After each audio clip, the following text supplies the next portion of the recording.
Hello and welcome to our final show of the semester. We're back after a very stressful midterm election and it went all right. Congrats to both sides, but not to Trump, who may as well spend the next 2 years of his presidency in Mar-a-Lago as nothing is going to get done.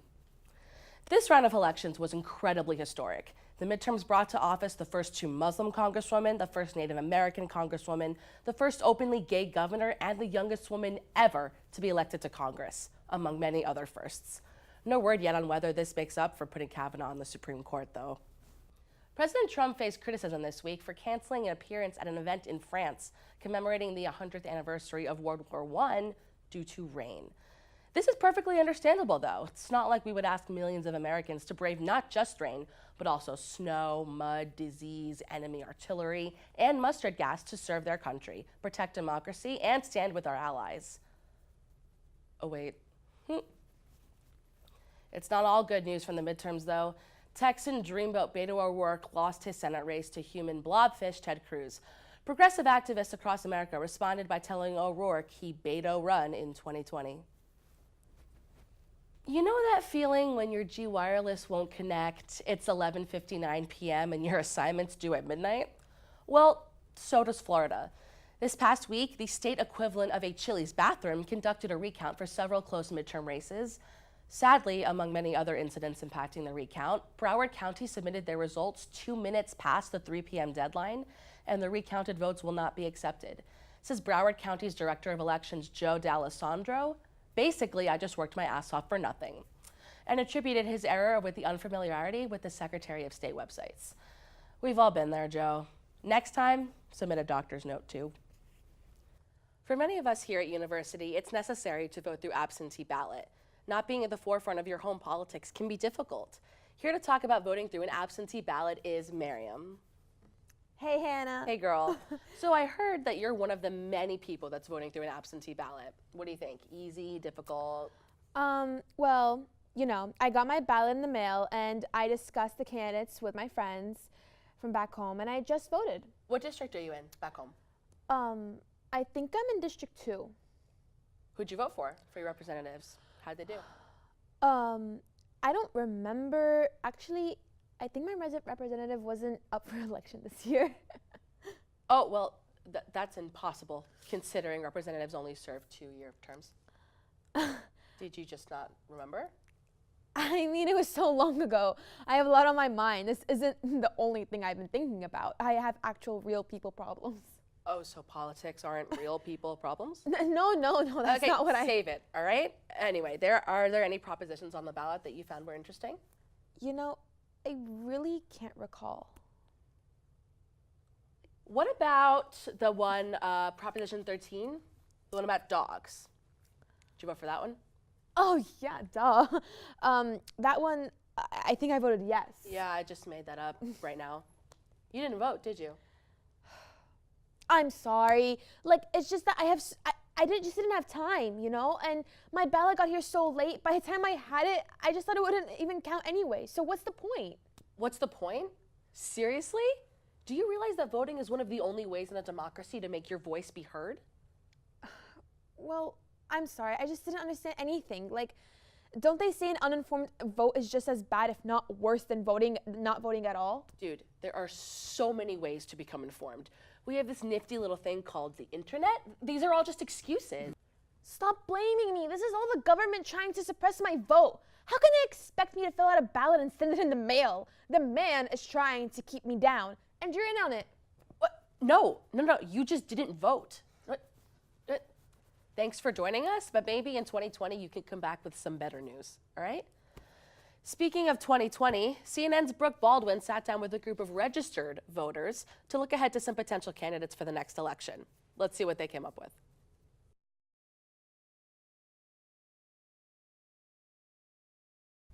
I'm Brooke Baldwin from CNN, and we're trying to get a sense of how people will be voting in the 2020 election. It's such a shame that we have to talk about 2020 already. Real shame. Now, who here identifies as a conservative? Love America. And liberal?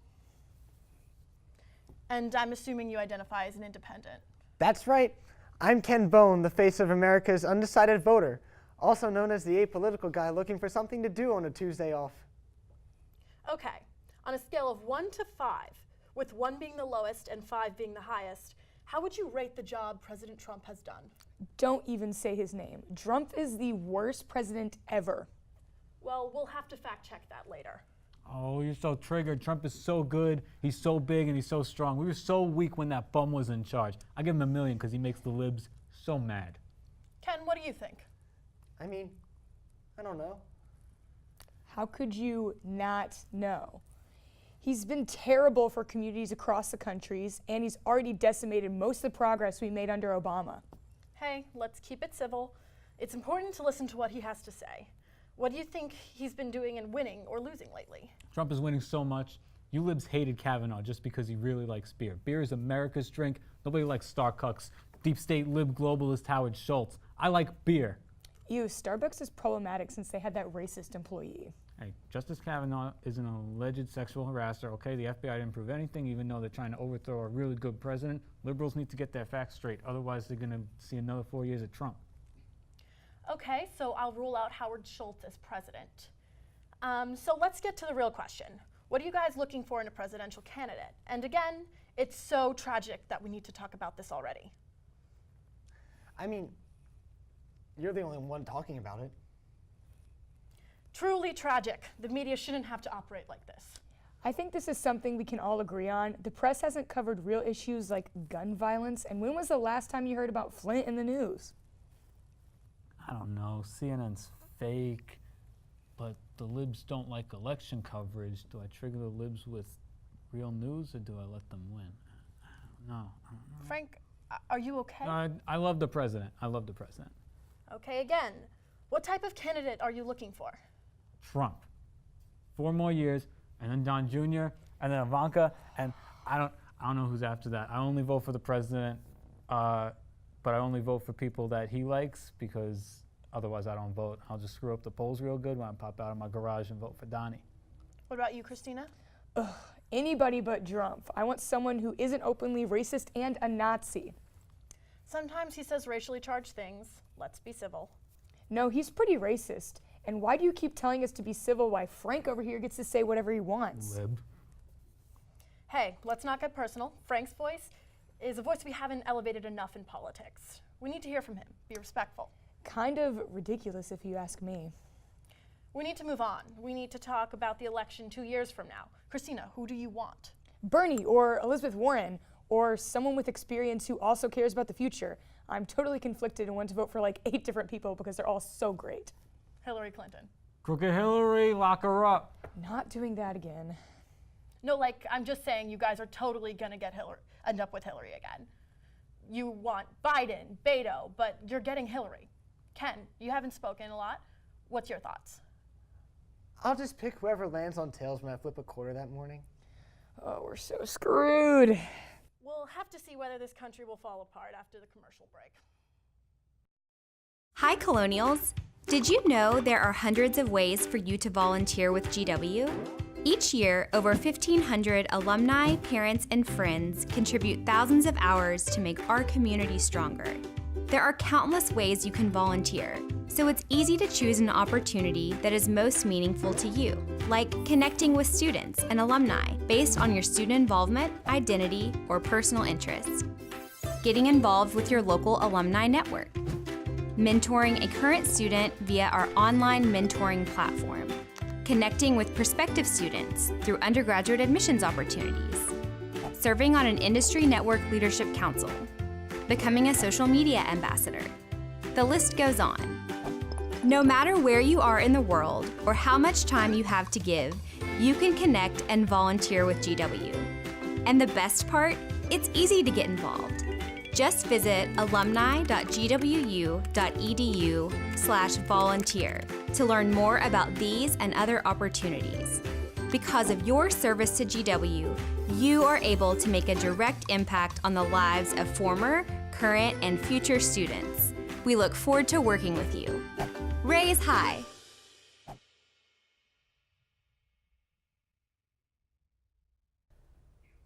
Welcome back. On November 21st, Twilight will celebrate its 10th anniversary since its premiere in 2008. teaching teens worldwide to deal with their relationship problems by taking their significant other on a leisurely stroll in the woods and casually saying, "I know what you are." Thankfully, for most girls, the answer is not a Trump supporter. President Donald Trump fired Attorney General Jeff Sessions the day after the midterms, leaving many Americans to believe he might try to end the Mueller probe before a Democratic-controlled House is inaugurated in January. Sessions packed all of his belongings into a graham cracker box and climbed down from his office on a branch in the Keebler tree. Taking his job was Matt Whitaker, Sessions' former chief of staff. We wanted to let you know that Whitaker played tight end at the University of Iowa, in case you couldn't tell from his Twitter account. Before he was the nation's highest-ranking law enforcement officer, he tried to sell time travel devices. No word yet on whether he'll use them to return to his days of football and of hair. We wanted to invite him for an interview, but you know how spotlights can be with the type of hairline. Also, he may have been appointed unconstitutionally, so there is that. While America's relationship with the new Attorney General may not be smooth sailing, not all relationships are falling to pieces. Coming up, we have an exclusive interview with the stars of a new romantic comedy across party lines. But first, let's check out the trailer.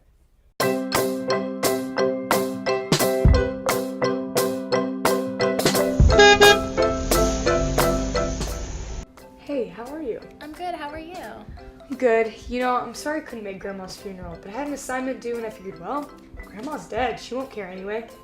If you don't stop worrying about your job, you're gonna distance yourself from the people you love. Stacy, I have a plan. I'm going to freeze my eggs, focus on my career for 20 years, and then settle for an environmental lawyer who's 10 years older than me. We're going to have 2 children. The first, Theodore, will go to Harvard Law before becoming governor of Massachusetts. The second, Abigail, will be a victim in a tragic scooter accident before she can write her gripping memoir about her experiences in physical therapy. My husband and I will own an aardvark rescue in southern Brazil. I'm sorry, Stacy, but there's nothing that can change my mind. Not even love?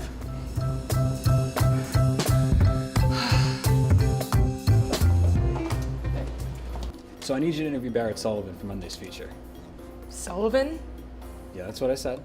As in Ronald Sullivan, the governor of Alabama? No, that's his father. That's not gonna be a problem, is it? It's just, are any of the Clintons available? Or I hear Bernie Sanders' niece is starting a religious cult in Vermont. That could be fun. This is your assignment. You can either do it or turn in your letter of resignation. Come in. I'm from the Post. I have an appointment for an interview. So how can I help you? What are your thoughts about immigration? Not a fan. Universal access to abortion? Not universal.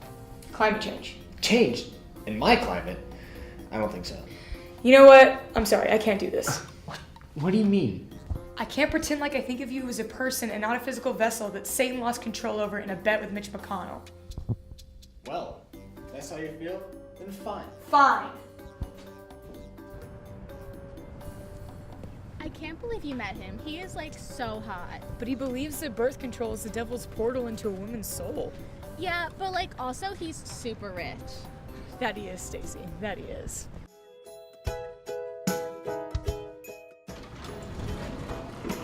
Ah, funny seeing you here. Where you go? 2. Look, I'm sorry for the other day, but I'm gonna be fired from my job if I don't finish this interview. Is there any way I could get a second chance? Alright. Really? When can I meet you? Dinner. Tonight. At 8. How does he know where I live? I mean, what about gay marriage? Oh, totally fine. What? Yeah. My boy Brad from Duke got married to his life partner last weekend, and I was their best man. This may sound crazy, but do you want to come to my family's Thanksgiving? I'd love to. I can't believe you told my parents you think kindergartners should have access to firearms. What was I supposed to do? Lie? You're not the man I thought you were. Why are you trying to change me? I just don't see how we're supposed to make this work. You know, this whole time we've been thinking of things in terms of blue and red, but why can't it just be purple? Welcome back. As you just saw, the premiere of Across Party Lines was shown for the first time ever today. And may I say, it was beautiful, perfect for both the holiday season and the midterm season. Joining us now are the two stars of the movie, Christine Jeffries and Jim Partridge. Thank you guys so much for taking time out of your busy schedules to be here with us today. Oh, Hannah, thank you. We are so happy you asked us to be here. We love sharing our story with the world. That's really amazing, you guys. So if you haven't seen the movie yet, it's a charming story about Heather, a liberal, and Barrett, a conservative. The couple journeys together and proves that two members of opposing parties can make it work and find love. Hannah, I know it's unlikely, but it's true. Christine and I love each other very much. And that's what I wanted to talk about with you guys today. So let's talk about how'd you get the roles? Well, it was actually pretty similar to what happened in the movie. I was living in LA at the time, going to farmers markets, going to rallies, living the life, but I was also a struggling actress until I heard about this role. I thought Heather sounded kind of like me, so I auditioned and I got the part. And Jim, how do you fit in here? Well, Hannah, I was living in Massachusetts, working at a big corporation right outside Cambridge. I heard about this role through a friend of mine and thought it would be nice for an actual conservative guy to actually play a Republican on screen. Now, don't get confused, I'm not a big fan of the arts, but I do know I have a face made for the big screen, so I auditioned for the role, and needless to say, they loved me. Okay, great. Talk about how you guys actually met each other, first impressions. Naturally, I kept it professional. I met Christine, gave her a firm handshake, and we got to work. Oh, Jim, you're so bad. He was totally flirting with me. I remember he made some comment about my attractiveness or something, which kind of caught me off guard. But I knew he wasn't familiar with the movie set, so I let him go easy. Was it love at first sight? Hardly. I knew she was a good looker and could probably make a decent pot pie, but I also knew that she was a liberal because of her line of work. But once we got to know each other, we truly fell in love, just like our characters.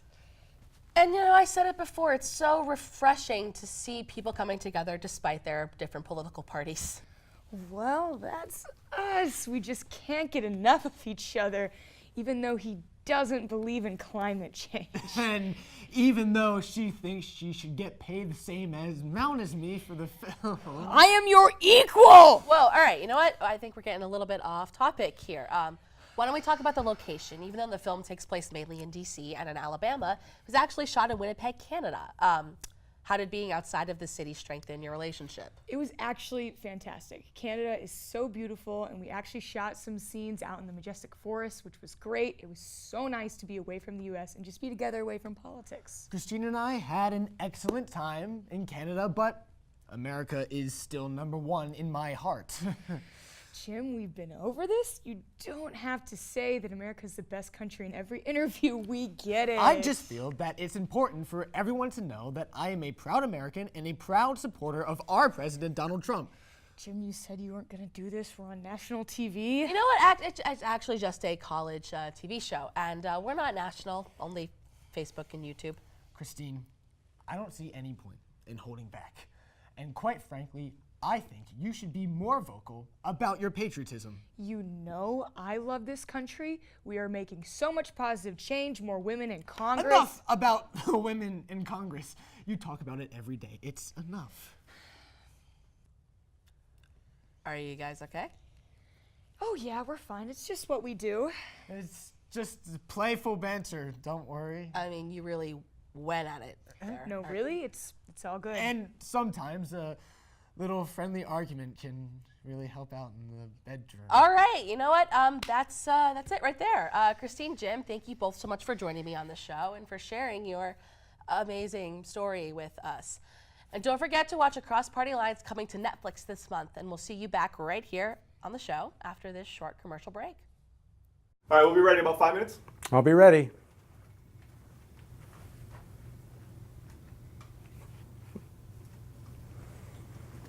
While these guys finish up, I got a few things I want to show you. Come with me.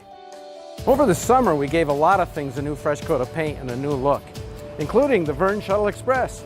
Take a look at this. Oh, there you are. I thought I'd lost you. Come on with me. I want to show you the new all-you-can-eat dining option out at the Mount Vernon campus. Hey, I can charge my phone in here. I'm stuffed. You gotta try the mac and cheese. It's great. I got one more stop to make. I gotta get my gear for the year. Let's go to the bookstore. You can't have too many GW ties. You need to get out in your buff and blue. I want to see at all the events and the games, raising GW high. One of the things I heard from a lot of our students is we need more community space. A place to eat, study, hang out with friends. Like this one. This is one of our new spaces. We need to get going. Gotta get back. This is going to be an exciting year. And action. Welcome back.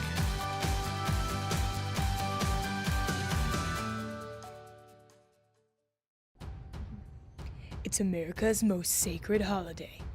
The only time we prematurely celebrate Christmas.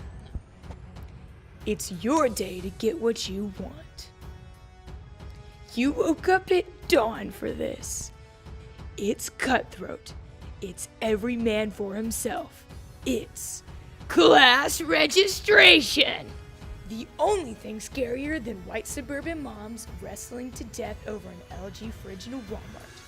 Flu-ridden college kids frantically typing in the dark. Come on, type faster. You need that George Foreman grill. You need those oven mitts shaped like lobsters. You need that bulk pack of Yankee candles. You need yoga and the meaning of life. If I don't get this class, my whole degree map will be screwed up and I'll never graduate on time. I'll have to stay for a 5th year. What the Wall Street Journal calls exactly what you expected college to be like. Only one more class to go, you're almost there. Why is nothing happening?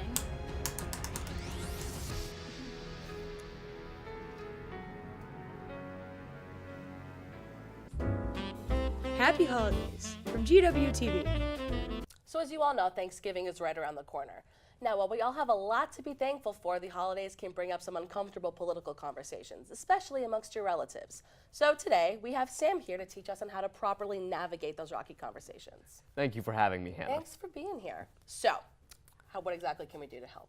Well, I'm from the South, so I don't have a lot of the same political views as my family does. Sure. This has led to a lot of tension, so I've had to approach the holidays the same way a lot of women have had to approach private interactions with Brett Kavanaugh, using extreme caution. But this has led me to develop a lot of useful tips. For instance, did you know that there are actually a lot of things on your Thanksgiving plate that can be used as tools? No, I did not. Like tools like how?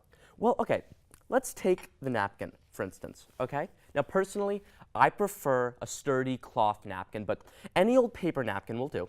So let's just say that you've had a conversation with your uncle who's going on and on about how climate change has no evidence to back it up. And your dad has asked you not to make a scene. Sure. Now, what you're going to want to do is you're going to want to fold the napkin like so, okay, and wrap it around your finger. And you're just going to want to bite down hard like this. This will alleviate a lot of the tension. Now, if you start to taste blood, you know you've gone too far. Wow, I really could have used that trick before. What else you got? Well, okay, you'll also notice that the plate setting will usually have a knife. Now, I don't know about you, but after a long debate with my cousin, who's arguing that Barack Obama's birth certificate was just forged, rage starts to build inside of me. And I start to lose a lot of feelings in my limbs. So what you're going to want to do is you're going to want to take the knife, and you're just going to want to jab it in, like so, okay? Now, immediately, you'll regain sensation in your limbs, and you'll get an adrenaline rush, which will power you through the rest of the conversation. Wow, groundbreaking stuff. I think we have time for one more, so make it good. Okay, I have a specific tip just for Thanksgiving 2018. Now, this tip is specifically for liberals in a conservative-dominated house. You'll notice that about halfway through the meal, a lot of your older relatives, who are usually conservative, will become full and tired. At this point, what you're going to want to do is get your younger liberal cousins from the kids' table to come and take their seats while they go and nap. I call this move the 2018 midterm elections. Now, the conservative members of your family will probably consolidate more to the second half of the table, but you'll regain a strong majority over the first half. Wow, You know, I think a lot of Liberal members will get a lot out of that shift, for sure. Yeah, you know, that's what people have been saying. I'm not too optimistic, but everyone seems a lot less stressed, so I haven't been saying anything. And why don't we just cross our fingers on that one? Okay. Thanks so much for being here, Sam. Happy Thanksgiving. Happy Thanksgiving. Hopefully some of you out there will be able to use those tips to make your Thanksgiving just a little bit more bearable. And on that note, it looks like we've reached the end of our show here. So make sure you guys... Not so fast. I've been stuck under here for too long. Ben, okay, for the 100th time, I've told you that you're not hosting. So can you just let me finish? Yeah, I'm not joking. I've let you have your fun, but it's time for you to turn it over. Come on, hand it over. Okay, hilarious. But get out of my shot, all right? For once, I'm not joking. What? What are you talking about? Okay, so way back last year at our first shoot when I was a young, aspiring actor, you wronged me, Hannah. Can someone please tell me if he's joking or not? Absolutely not. I worked for hours preparing a character for that shoot. I called it White Jerk from New York. It was really new for me and I wanted to test it out. But you shot that idea down, and now look where we are. Okay, I still don't see why you think that that's a reason that you can host the show. It's actually pretty simple. I came up with this plan while I was watching Ocean's 11. That's where I got the idea for a heist. I truly saw myself in Brad Pitt, a young man who feels he's been wronged and decides to fight the system. Since we're on TV, I wanted it to be a little snappier, so I came up with an acronym, something that could catch on. That's when I developed HYORS, a 6-step plan to make this my show. Why are you pronouncing horse like that? No, not horse, HYORS with a U. First step, H, hire a new team. I was getting sick of the oldies anyway, so I replaced the old crew and got some fresh blood in the mix. I started building their trust with small gifts and fun handshakes. This is where the O comes in. Of course, it stands for onto the big leagues. I'm sure you've noticed other members of GWTV on the show recently. I decided if I really wanted to make this work, I had to get some support from the top. I offered each of those producers lucrative positions to fulfill their comedic dreams if they supported my bid for the host spot. They've all agreed that after the enticement of some prime screen time and a convenient transfer of $500 to each of their G-World accounts. What? Oh, hang on. You paid each of them $500 in G-World? We've still got 3 letters left. Save your questions for the end. On to you, or as I say, undermining authority. Now, I tend to do this anyway, so it wasn't too hard. I figured if I kept coming up on the show here and making my intentions clear, I could get the audience on my side. Next up, R for relax. This step is where I had to take a break because the football game was on and I really couldn't miss it, so I figured I'd take a mental health day. Now S for slide into the DMs. I got in contact with Tommy J. LeBlanc, or Hot Take Tommy, and convinced him that you were a prime candidate for a truly selective study abroad program and bought you plane tickets to London, where you will spend the spring semester around some of the most educated professors in your field. And E for end of plan, because my heist has officially come to a close. Was the E really necessary? Well, it couldn't just be yours, Hannah. It's a family-friendly show. Okay, so let me get this straight. You gave me an excuse to leave the country, are giving me an amazing professional opportunity, and on top of that, you bought me a round-trip plane ticket to London. Yeah, you got it. Well, I can't thank you enough. Sorry, what? For real. I mean it. I know I've been messing with you all semester, but I have to admit, you do have some talent. I've had an incredible time hosting this show. It's taught me so much. So thank you so much to the incredible cast and crew for an amazing couple years. I'm eternally grateful. Also, I want to give a very special shout out to my executive producer, Kira, who has put up with me both on and off the stage and the camera. Kira, you're the real star, and this show would be nothing without your grace and tact. I love you. And with that being said, the time has come for me to officially pass the torch. So, Ben Greenberger, the new host of District Debrief, take us home. Yeah, thanks. I got this. Please make sure to follow us on all our social media platforms. That's Facebook, Twitter, Instagram, and be sure to check out our website at gw-tv.com. We'll see you next semester, so catch you on the flip side.